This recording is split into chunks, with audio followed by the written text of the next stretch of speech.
You did it. You got the promotion. But the brutal truth is that new title hides a massive challenge. Studies show a shocking 60% of new managers fail within their first 2 years. It's not because they're incompetent. It's because the skills that made you a star employee are the wrong skills for leadership. But what if mastering 10 core skills was all it took to succeed? Let's break them down. Section 1, communication. New managers often fail to communicate effectively. As an individual, you focused on your own tasks. The rookie mistake is staying in that me mindset, either hoarding info or dumping data without context. The fix is proactive communication. Become your team's information hub. Clarify expectations, give growth-oriented feedback, and listen more than you talk. Section 2, leadership. Don't confuse management with leadership. New managers often become taskmasters, tracking spreadsheets but failing to inspire. They manage the what but forget the who, creating a disengaged team. A manager's approach accounts for 70% of the variance in team engagement. The skill is true leadership. It's about influence, not your title. Build trust and psychological safety, and connect daily work to a bigger purpose. Section 3, strategic thinking. Many new managers get lost in the weeds, constantly firefighting and reacting to small problems. When you're only focused on the immediate, you can't see the long-term vision. You need strategic thinking.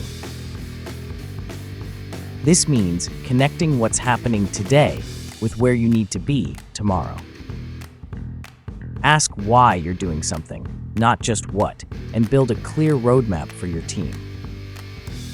Section 4, organization.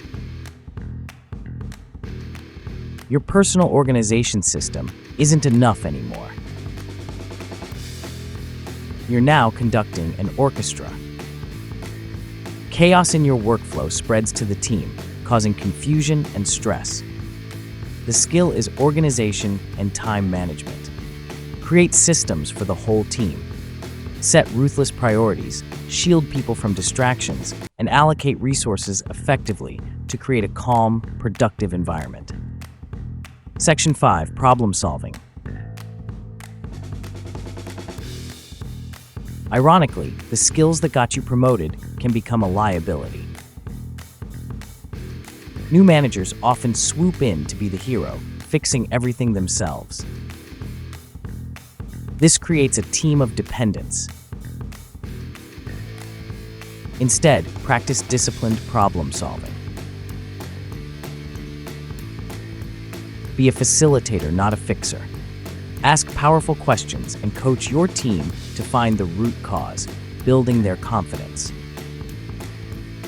Section 6, decision making.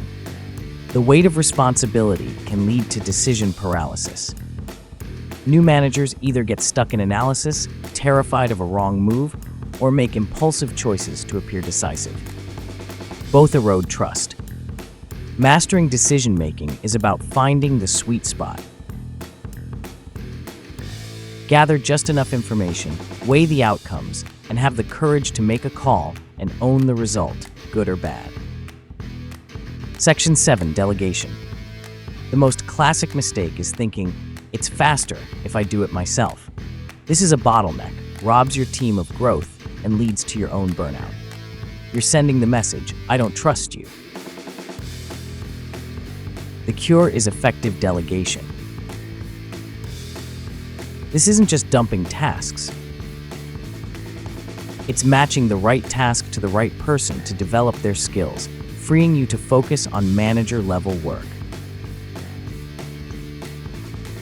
Section 8, empathy. In the rush to hit targets, many managers forget they are leading human beings. They become so focused on metrics that they lose touch with their team, and morale plummets. The skill of empathy and emotional intelligence is a superpower. It's the ability to connect with your team on a human level. This builds strong relationships and creates a supportive environment where people thrive. Section 9. Team building. A new manager inherits individuals, but often fails to turn them into a team. They manage one-on-one, but never build a sense of shared purpose.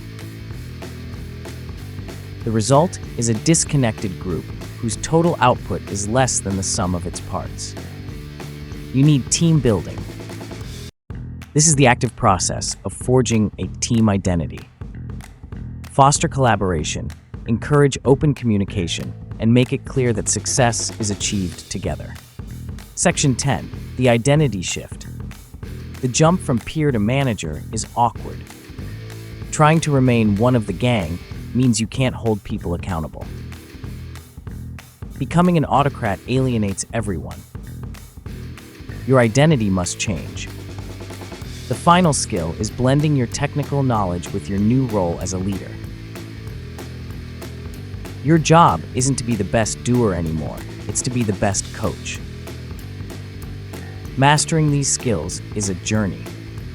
If this was helpful, hit like and subscribe. To get started, check the 10 core skills for new manager success checklist in the description. The path is tough, as a huge number of managers get no formal training when they start.